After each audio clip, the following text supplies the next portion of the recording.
Good evening and welcome to the New York Society Library. We're really excited that so many people turned out for what I'm sure will be a great event. I am head of events, Sarah Holliday, and I'm just standing here for a couple of simple reasons.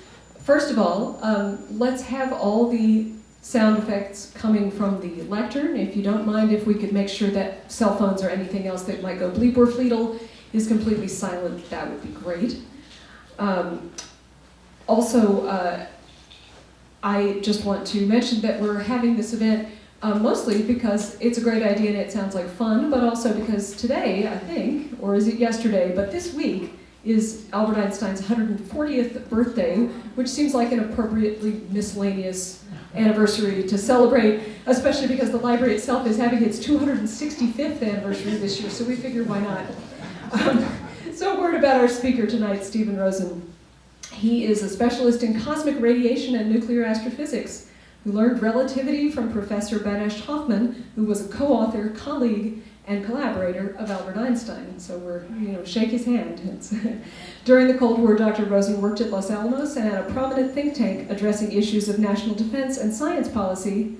He was later a visiting scientist at the Institut d'Astrophysique in Paris and the Centre d'études nucléaires in Saclay.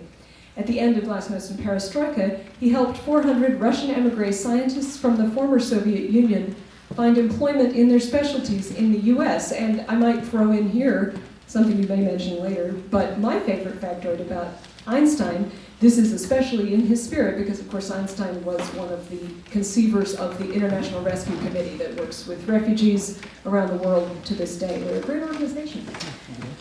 Dr. Rosen's physics articles have appeared in science journals Physical Review and Nature, his op-ed and popular essays in the New York Times, the Wall Street Journal, and the East Hampton Star. His best-selling book, Future Facts, is listed as one of 100 important books of the 20th century.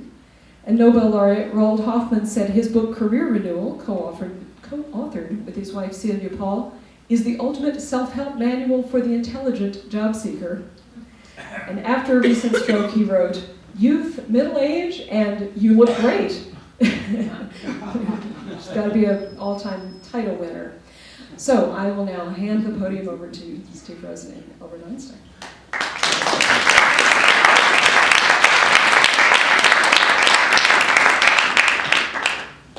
Thank you. Thanks to Sarah Holliday and Joe and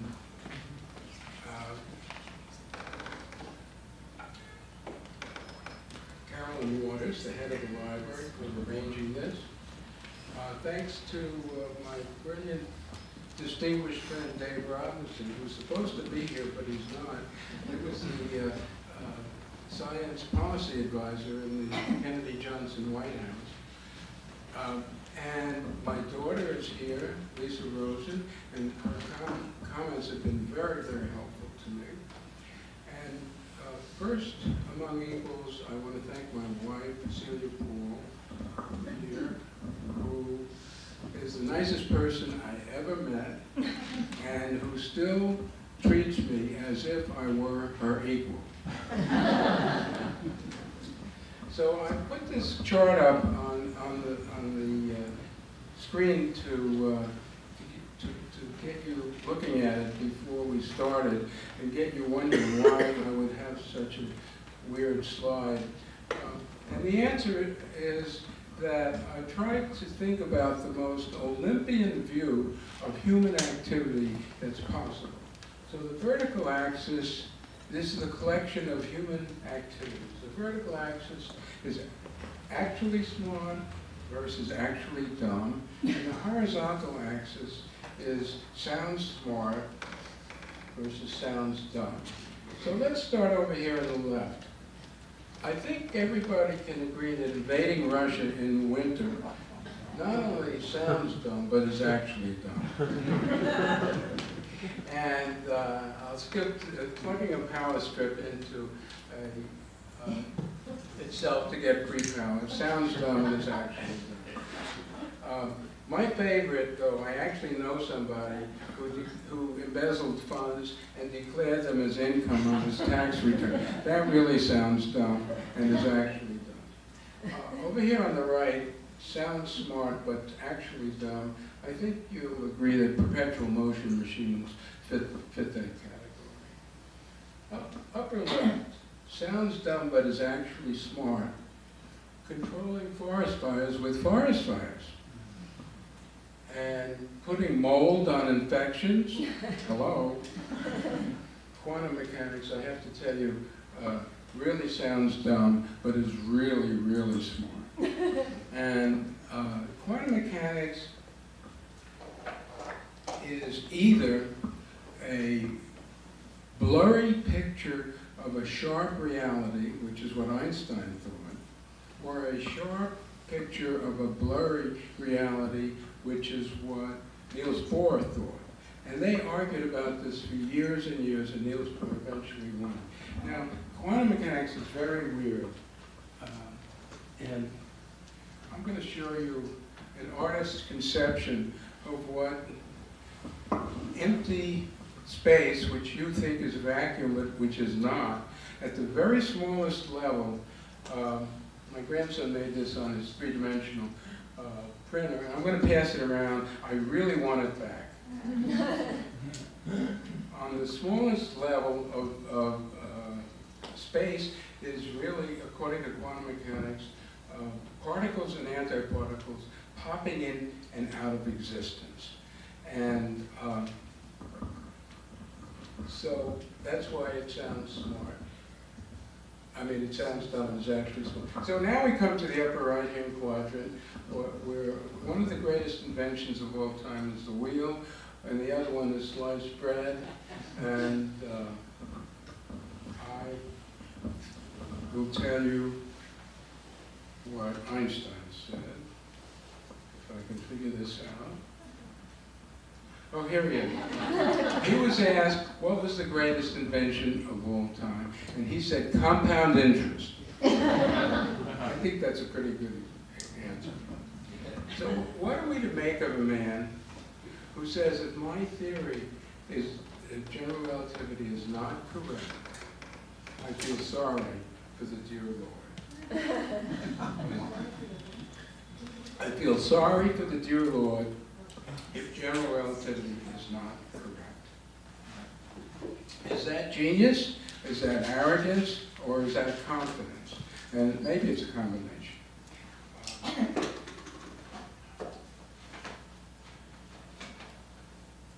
So now I'm going to ask you a strange question. How many people in the room, show of hands, have a smartphone?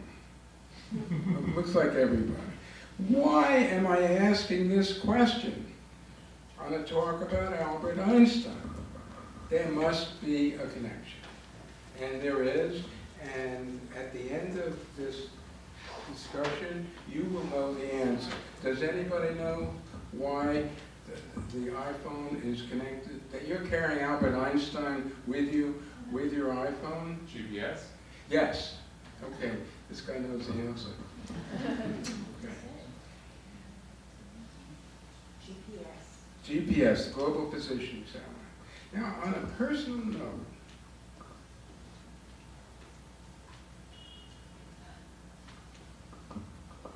whoops, personal note. I think this is supposed to move to the next slide, right? Sarah? Wait a second. Okay, I think I got it. Okay, so these are the twins in our family. They're 6 years old. This is the year 2016. And on that day was announced the discovery, the measurement and detection of gravitational waves. And I decided that I had to, when I was putting them to bed, I had to explain relativity and gravitational waves to these 6-year-old twins. However, they were not interested. In fact, they laughed at me. And So I decided to write a song, which I'm now going to sing to you, which I wrote for them, and they were very happy about that. So if you want to join me, I'm happy to. You know the tune, Twinkle Twinkle Little Star. So, and if you sing, you'll cover up my bad voice. Albert Einstein, what a guy, had more thoughts than you or I. Special relativity, yet it is squared. Relativity. Okay, the 6-year-old. The second verse is all about general relativity. Gravitation holds us down, it bends light around the town. It makes GPSs right, squeezes space-time oh so tight. So, fresh from creating this very profound piece of show music for 6-year-olds, I decided that I could write a show like Hamilton. Big mistake. So, I am developing a musical about Albert Einstein, but it's not going to be like Hamilton.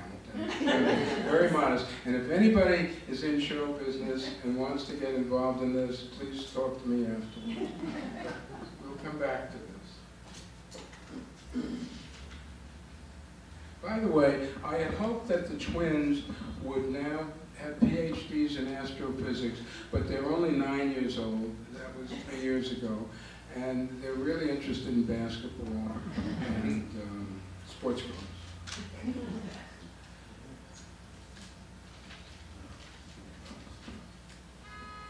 One of the items that I left off that chart, sounds smart and actually smart, is the relaxed mind. And there's been recent research that suggests that a relaxed mind, daydreaming, is very conducive to creative thinking. For example, and this is not a legend, but Isaac Newton did think of gravity when he saw the falling apple. We'll come back to that. Ironically, or by a strange coincidence, there is a story that Einstein came upon his theory of gravitation, which is quite different than Isaac Newton's, when he saw a man fall off a building, and maybe he was daydreaming at the same time. So Einstein also said, to punish me for my arrogance and contempt for authority, the fates made me an authority. That's a very profound insight.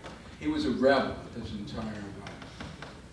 He also said, once you know the universe is matter expanding into nothingness, wearing plaid with stripes becomes easy.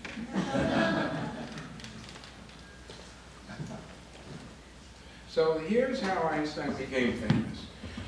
In the upper left corner, you see an artist's conception of the bending of light.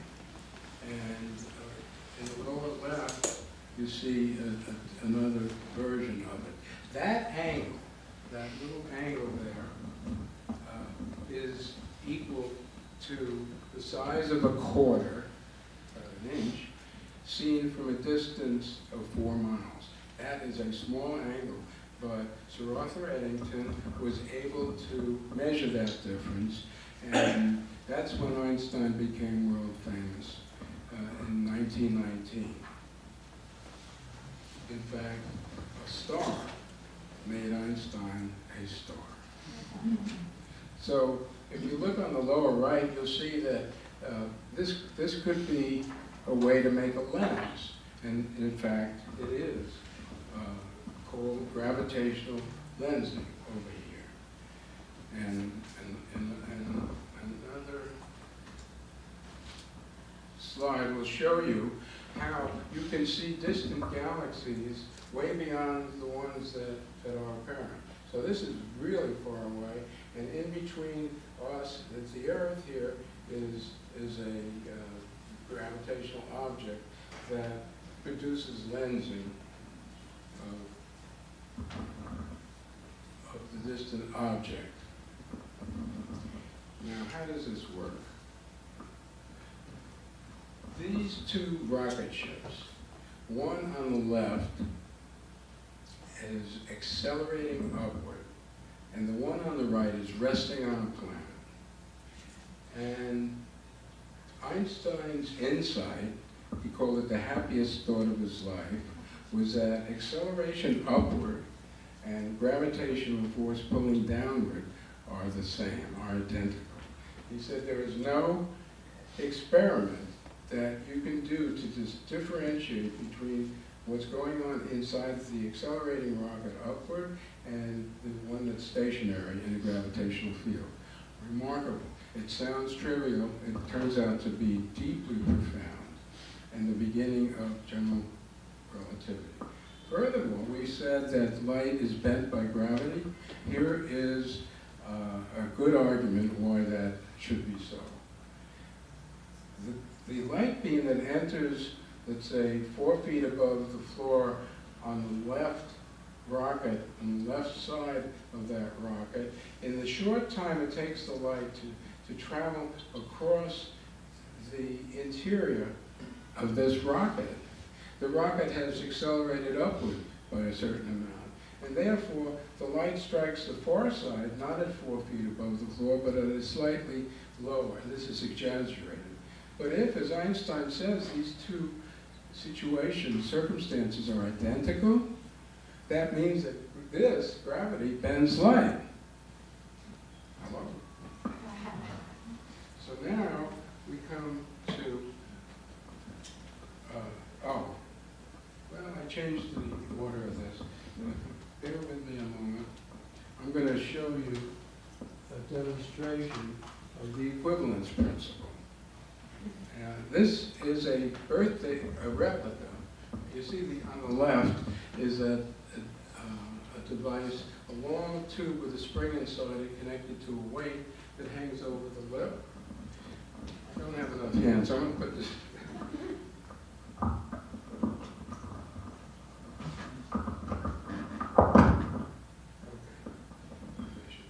So here's how this works. This I made in my basement with yard sale, objects I found in the yard. Here's a rubber duck attached to the blade. So now, if this was given to Einstein as a birthday present, and he was very, very proud of it. He showed it to anyone who visited him at 12 Mercer Street in Princeton. And a lot of people, a lot of big shots, important people wanted a piece of him because he was so famous. So the weight of this object here is equal to the force on the spring, and it's in equilibrium now. Gravity is pulling on this. If I can erase the gravity on this object, it should be pulled into the funnel. And how can I do that? And it always works at home. Didn't work.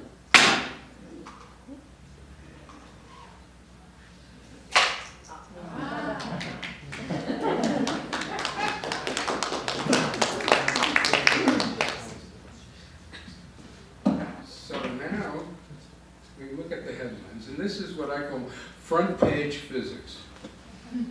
It happens once a century or so, and the most recent time was when gravitational waves. It was on the front page of all the newspapers. It was a big deal. So here's Einstein, 1919, becoming a super celebrity.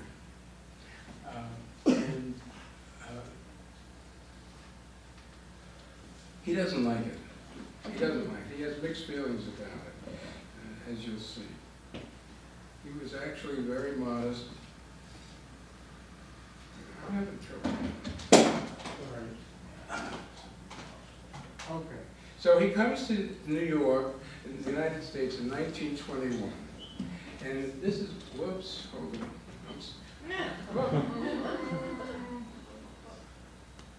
Okay.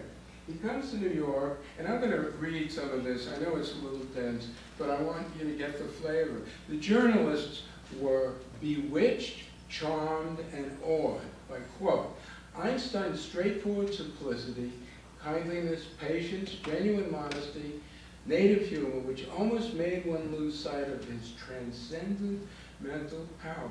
Now, can you imagine a journalist today being impressed by anyone like that? Reporters noted the spell of his wizardry, the necromancy of strange theories that catch the gaping crowd, and the beauty and terror of the deeper music of. So they thought this guy was maybe from another planet. He was mysterious and interesting.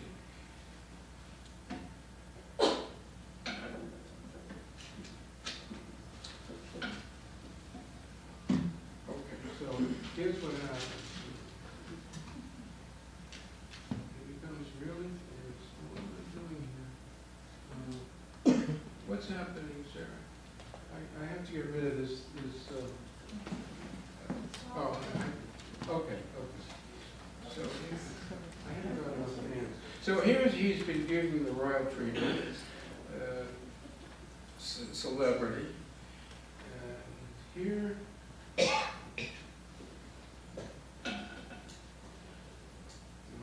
and here he is with Charlie Chaplin, 1931, at the opening of Charlie Chaplin's movie City Lights. And Charlie Chaplin says, he says to Charlie Chaplin, why are all these people cheering? And Chaplin says to him, they are cheering me because they understand me. And they are cheering you because they do not understand you. And Einstein says, so what does all this cheering mean? And Charlie Chaplin says to him, absolutely nothing.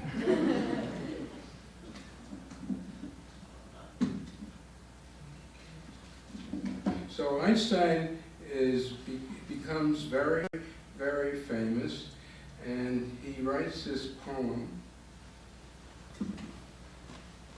in German in 1927. And this is a translation, and it's doggerel. And I actually tried to write a song to it, but I'll leave that alone. I'm going to read it to you because I think it shows his frame of mind. First, wherever I go and wherever I stay, there's always a picture of me on display, on top of the desk or out in the hall, tied round my neck or hung on the wall. Sometimes, surrounded by all this good cheer, I'm puzzled by some of the things that I hear and wonder, my mind for a moment not hazy, if I and not they could really be crazy. So he's obviously mixed feelings about being famous. I call this celebrity fatigue, and the Beatles had it too. And I've actually written an essay comparing the fame of the Beatles with the fame of Einstein, and they match up pretty well. They were fed up with being famous after a long time. So my definition of a rock star is someone who inspires intense admiration, and that's true of the Beatles and Einstein. And here's my proof that Einstein is a rock star.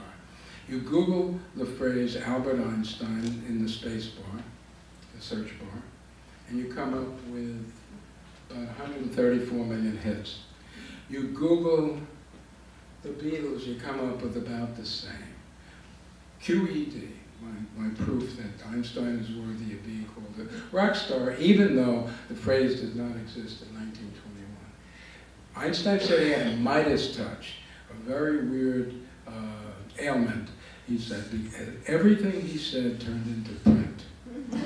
Reporters were after him constantly, and there are several stories about that. One is that he was on a train after 1921, and a reporter approached him and said, Dr. Einstein, I'd like to interview you for my newspaper. And Einstein said, I'm not Einstein.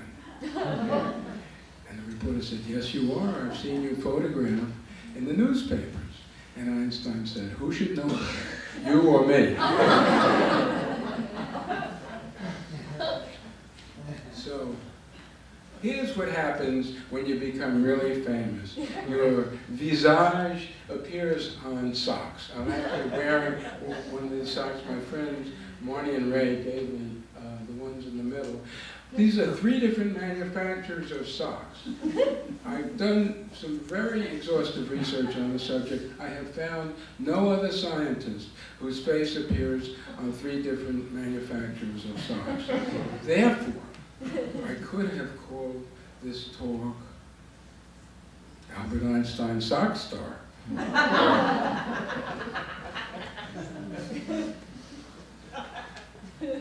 So now I wrote a song about what we've been talking about up to now, and it's called Gravity's Tug.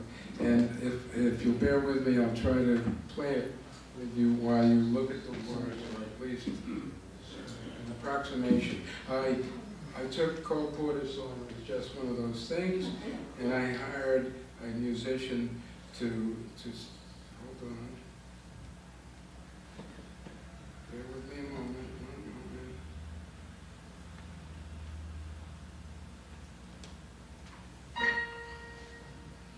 Wherever I go and wherever I stay, there's always a picture. Oh no, that's the, let me play this one. Sorry.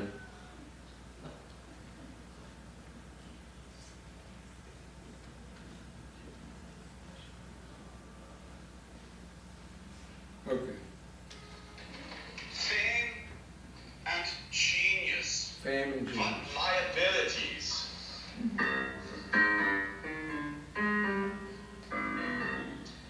In 1919, British astronomer Sir Arthur Eddington mounted an expedition that confirmed a prediction Einstein made in 1950 that starlight should be bent by the gravitational field of the sun.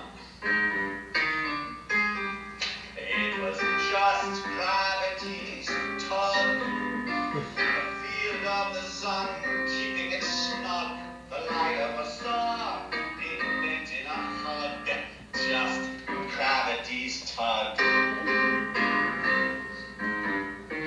This result has been confirmed many times. The angle of bending you see in the lower left corner of the slide is the angle made by a quarter seen from a distance of 4 miles. It was so small, like an inch, at 4 miles away, not an inch, bending a beam of starlight above, it's just gravity's tug.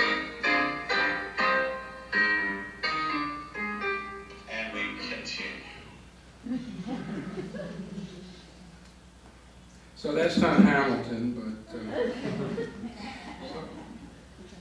this gentleman, Banish Hoffman, was the person. I'm sorry. What a fuss. Banish Hoffman, I learned relativity from 64 years ago, and in the audience tonight is my classmate Sue Friedman over here, who went on to get a PhD in mathematics. Banish wanted her to be a physicist. I became a physicist, and she became a mathematician. This man, Banish Hoffman, worked with Einstein in the 30s at the Institute for Advanced Study, and wrote a book later on, after Einstein died in 1955, which I recommend highly. It's different than Walter Isaacson's book. It's very personal because he personally knew. Of course, Sue and I are 2 degrees of separation from Albert Einstein. And, you know, I keep doing something wrong here. Okay. So, I'm going to quote from Banish's biography. Quote, "Fate had played an unexpected trick to faintly deflected starlight had dazzled the public, and suddenly Einstein was famous. This essentially simple man, a cloistered seeker after cosmic beauty, was now a world symbol, a focus of widespread adoration and of deep-rooted hatreds. And the adoration came from journalists and the general public, and the hatred came from Hitler, who wanted him dead. So I have to tell you a story that Banish and I became friendly after I graduated, and he told the following story about working with Albert Einstein. He said we would sit next to each other on his desk in the office at the Institute for Advanced Study, and we would be working on these complex equations of general relativity, and even Einstein would get stuck. And when he got stuck, he would get up from his chair, he would pace the floor, and he would twist his hair. And he has long hair, just like I do. And he would say, "I will a little think." And after a few minutes, he would say, "Aha, I have the idea, I know what we have to do, let's make an approximation." And he would sit down, and sure enough, it worked. So Banish said that after Einstein died in 1955, when he was working on the same field equations of general relativity, and he would get stuck, he would get up and pace the floor and twist his hair. But you can see that he doesn't have much hair. And he said it never worked. I've tried it too, and it doesn't work for me.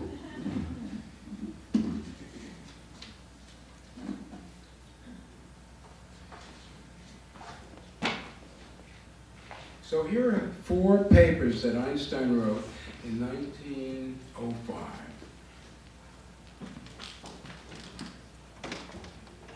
Photoelectric effect, Brownian motion, special relativity, and E equals mc squared. Oh, I can describe each one briefly and talk more about them afterwards. Photoelectric effect was one of the earliest attempts to talk about the particle or nature of light. That is, light. Einstein had to assume that light came in packages or packets or quanta in order to explain an experimental result that photons, light particles, ejected electrons from the metal. Brownian motion was, he had to assume that molecules existed, so it was supporting evidence for molecules. Special relativity and E equals mc squared, we're going to talk about. In high school, in plane geometry, you may recall that there were Euclid's axioms and postulates, from which you could derive a whole universe of theorems about plane geometry. I won't go into these, but Einstein did the same thing. And his first postulate is that the laws of nature hold true for all space-time coordinates. Here's an example. There's a car crash at 42nd and Broadway. Those coordinates tell you where it is, and let's say it occurred at noon. But suppose I tell you that this car crash occurred at Greenwich Mean Time, such and such, at 40 degrees north latitude and 73 degrees west longitude. It's the same event, the same physics described in a different coordinate system.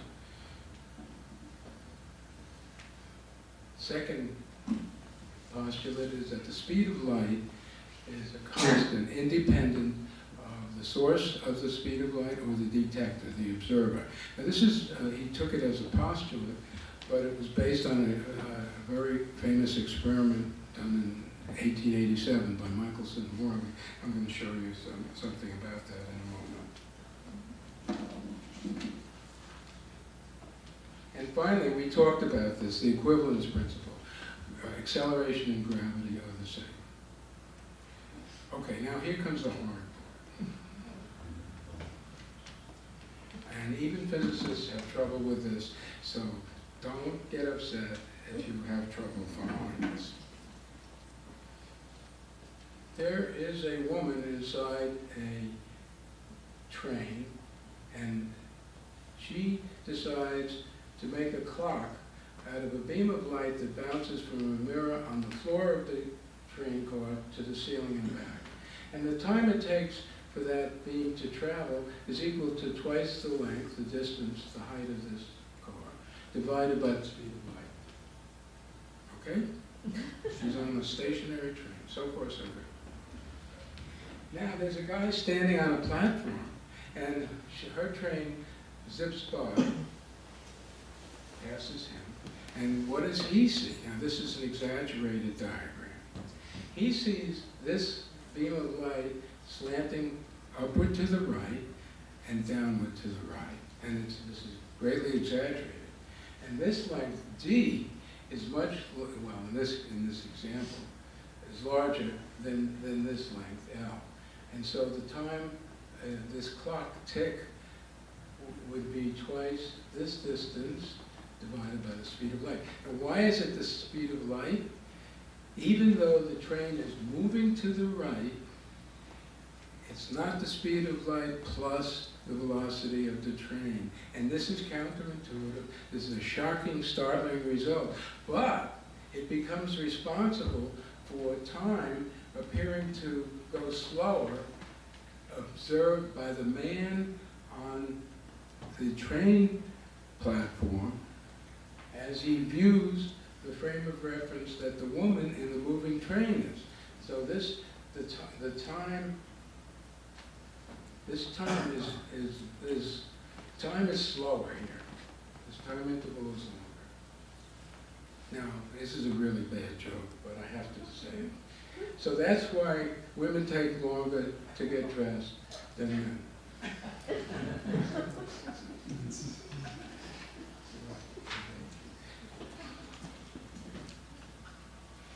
Now, not only does time change in moving frames of reference compared to stationary frames, but it also changes under the influence of gravity. And this, again, is an exaggeration. This is a beam of light that goes from A to B without a gravitational field. And if there's a planet down here on the horizon, this is how the beam would bend, which means that it takes more time to go in a strong gravitational field than it does to go in no gravitational field or a weak gravitational field. And now we're getting close to what happens with the GPS. In fact, there has to be two corrections to the global positioning satellite, one for special relativity, the fact that it's moving and time is slower on that frame of reference as observed from the Earth. And the second effect is due to the difference in the gravitational field where the satellite is moving versus the surface of the Earth. Not only that, simultaneous events are seen differently in a stationary frame of reference. The car up above at the center emits two beams of light, and they both reach the front and the back of the car simultaneously in that frame of reference. But if that car is moving to the right, you can see that simultaneity is relative to the motion of the source and the observer. This is all because the speed of light is constant. Not only that. Here's the Michelson-Morley experiment, very simplified. And I'm going to go very fast through this. This is what it looks like. A beam of light comes to a half-silvered mirror, it reflects over to another mirror, and it goes here, here, and they come back and join together. And this device was able to prove that the speed of light is constant, independent of the source of the observance. Now, if this system is moving to the right, like the railroad train as seen from the platform, the only way that this thing will prove that the speed of light is the same is if the length in the direction of motion shrinks compared to a stationary frame of reference. Bizarre.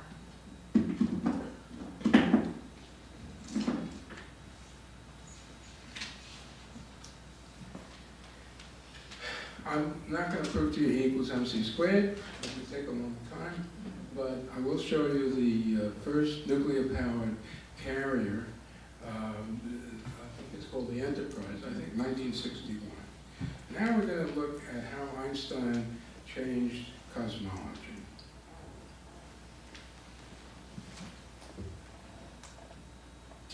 This is a medieval diagram of Ptolemy, the astronomer, 2nd century, 3rd century, Greek, Roman, who believed that the stars were mounted on glass spheres that rotated around us. Now we can laugh at this, but he didn't have the Hubble telescope and so on. And we're jumping ahead now. Here's Newton.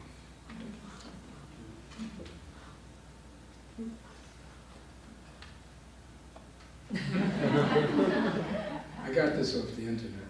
So some people think it was a legend and a myth, but he actually wrote about it. It didn't hit him in the head. But he put together two disparate things, an apple falling and the influence of gravity, and the understanding that universal law of gravitation, Newton's idea was that force between two masses and them is proportional to the masses, inversely proportional to their distance squared. And he was in a daydreaming state when this idea came to him.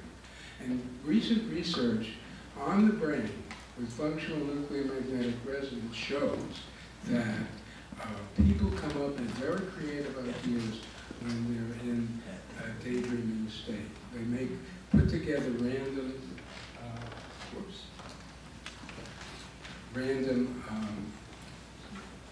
connections. So, 18th century, Heinrich Olbert says, how come the night sky is not bright? Why is the night sky dark? And he says, if you assume that the universe is infinite and that there are an infinite number of stars, every sight line from your eye will fall upon a star, and therefore the night sky should be brilliant. Hello, it isn't. So what's wrong with this picture? The universe is not infinite, and there are not an infinite number of stars. But that was cosmology back then. So now we jump ahead to the Big Bang. This is what we think is what happened. 14 billion years ago on the left is what's called the white hole, the creation of matter out of nothing. And I'm going to show you how that might work. So I said empty space is not empty. Suppose you take an elastic and you by pulling it like this, you are putting energy into the system. But we know that energy and mass are different forms of the same thing. So I am actually creating mass by pulling this together, by putting energy into this. So if space, which is not empty, is stretched somehow, that means energy is, and therefore mass is being created. Now, that's pretty hard to take, but it's not the last word on it either. So what happens as time goes on, this matter forms and coagulates under gravitational attraction, nuclear reactions, stars form, and galaxies form. So, what happened before the Big Bang, everyone? Stephen Hawking said that asking that question, what happened before the Big Bang, is like asking what is south of the South Pole. And the answer to both questions has to be nothing, which is pretty mysterious. So, stars evolve in two different patterns. Low-mass stars up above, and they end up as supernova, and large-mass stars below that end up as neutron stars and black holes. So now I have another bit of joke about the astrophysicist who says to the rabbi, tell me, Rabbi, is it true that all of Jewish wisdom can be summarized by love thy neighbor as thyself? And the rabbi says to the astrophysicist, tell me, astrophysicist, is it true that all of stellar evolution can be summarized by saying, twinkle, twinkle, little star?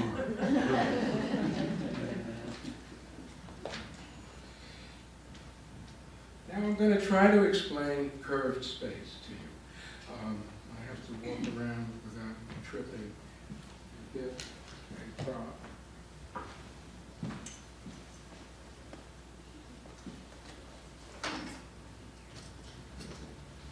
So what I've done is I've taken a Pythagorean triangle, a right triangle, in this case 3, 4, 5, 3 squared plus 4 squared equals 5 squared. That is true in plane geometry, but not in all geometries.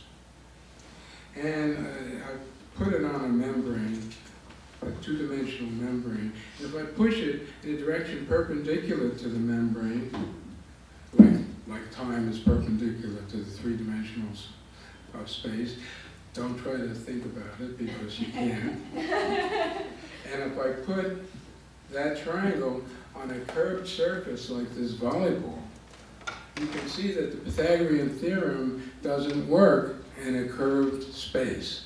This is a two-dimensional simile, analog, or metaphor of what happens in 4 dimensions. But nobody can visualize it, so the mathematics takes care of that.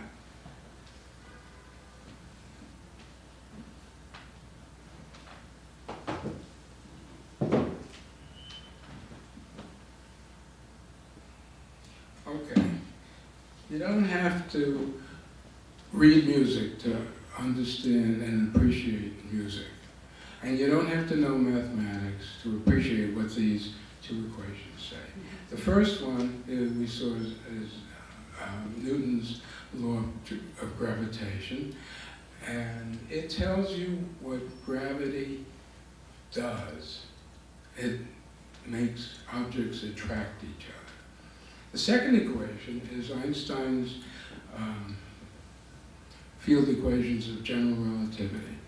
And they are very complex. There are 10, this says, it looks like one equation, but it's really 10 equations. And they're nonlinear, interlinked differential equations, which can now be solved with an incredible computing power that we have. And was able to, we're going to show how the gravitational waves come about from this equation. On the right-hand side, whoops, no! On the right-hand side, this is mass and energy. And on the left-hand side is the curvature of space. You don't have to know how it works, but this equation in words says that mass and energy tell space how to curve, and space-time how to curve. And space-time tells mass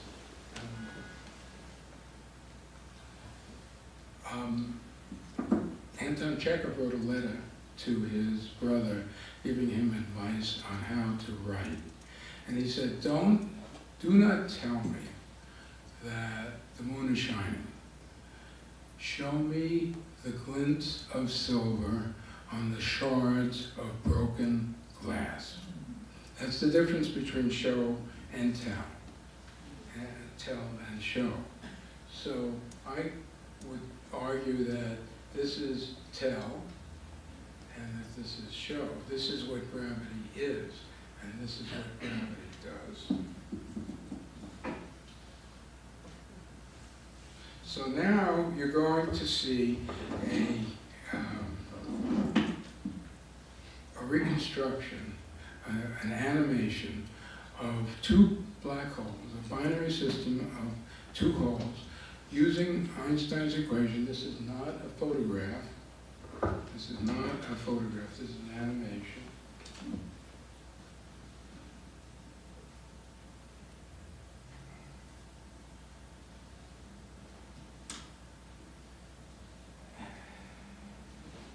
And what happens, give me a moment, please. Sorry.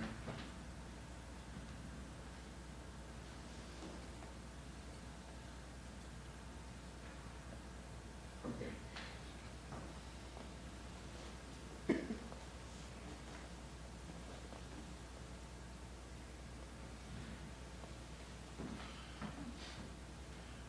The star field is distorted by the gravitational field of these two black holes. Each of them is about 30 solar masses, 30 times the mass of our sun. And when they merge, looks like two bagels or donuts circling each other, but when they merge, they will radiate energy in the form of gravitational waves, about 5 solar masses of energy. A huge amount of energy. The mass of our sun is 10 to the 33 grams, and these are the people who did this. So that was what was reconstructed from the experiment that I'm now going to describe to you, the LIGO, the Laser Interferometry Gravitational Observatory. Before I show you this, I just want to explain what happened. Now, it is no coincidence that the Michelson-Morley experiment used the same term, interferometer. And this is going to be an animation of how about 1,000 scientists over a period of 40 years spent about $1 billion to detect gravitational waves so I could tell the 6-year-old twins about it.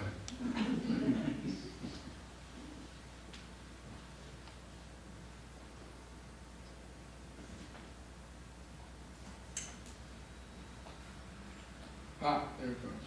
So the laser beam is starting from the left, striking the half-silvered mirror. There are two arms, vacuum, 2.5 miles each, and they were able to detect a change in the length of each one or the other arm as a result of the gravitational waves generated by the binary star collision that you just saw previously.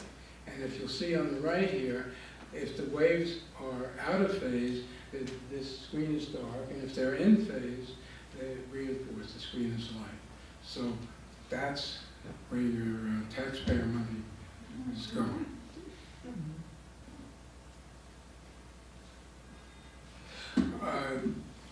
This is a New Yorker cartoon. It was well known that Einstein was a ladies' man. In fact, there was a rumor that in his correspondence, had some rather intimate exchanges with the Queen of Belgium. We don't know for a fact. But this cartoon shows Albert in bed with a young lady. We can only imagine what happened before this moment. And she does not look happy, and she is frowning, and she has a cigarette, smoking a cigarette. The caption, Albert Einstein speaking, said, "To you, it was fast." That's relativity, right? Different frame of reference. Now, I want to talk about Einstein's legacy. chart called multi-messenger astronomy. And you can see that there are different channels of information coming into us from the cosmos. And gravitational waves is just one of them over here.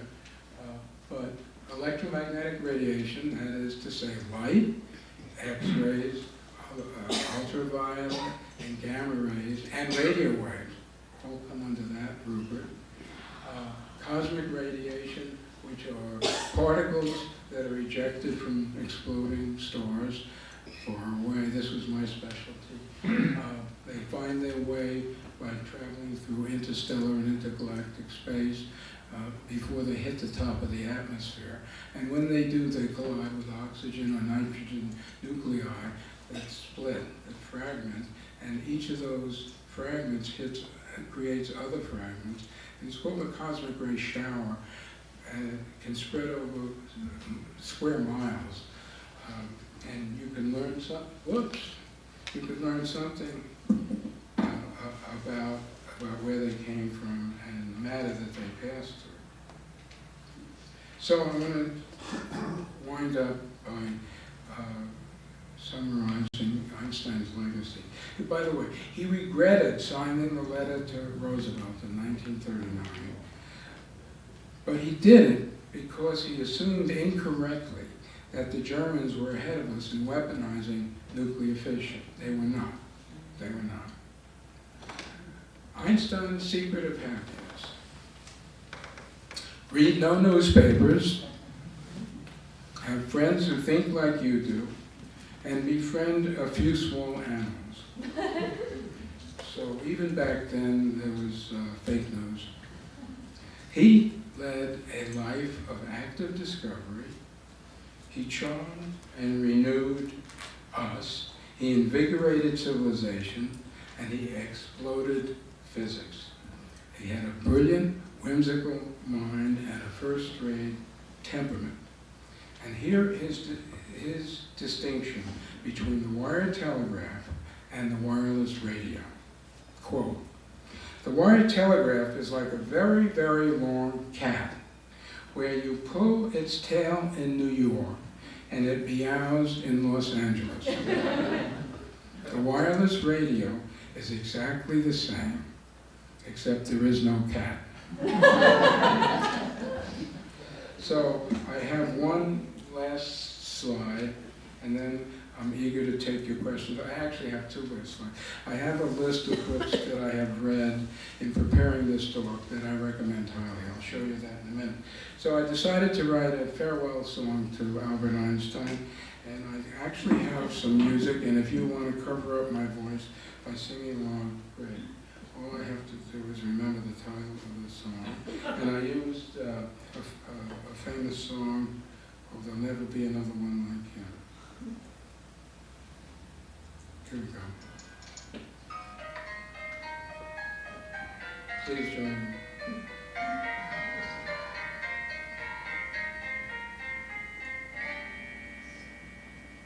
There'll never be another one like him, who had great thoughts while others' sights were dim.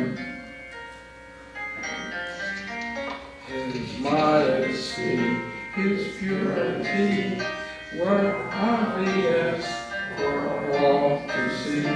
His uber genius was luminous and free. Has physics gotten smaller, or have men? Herr Einstein seems much bigger now than then. There'll never, ever be another one like him. There'll never, ever be another one like him. I'm ready for your questions and comments.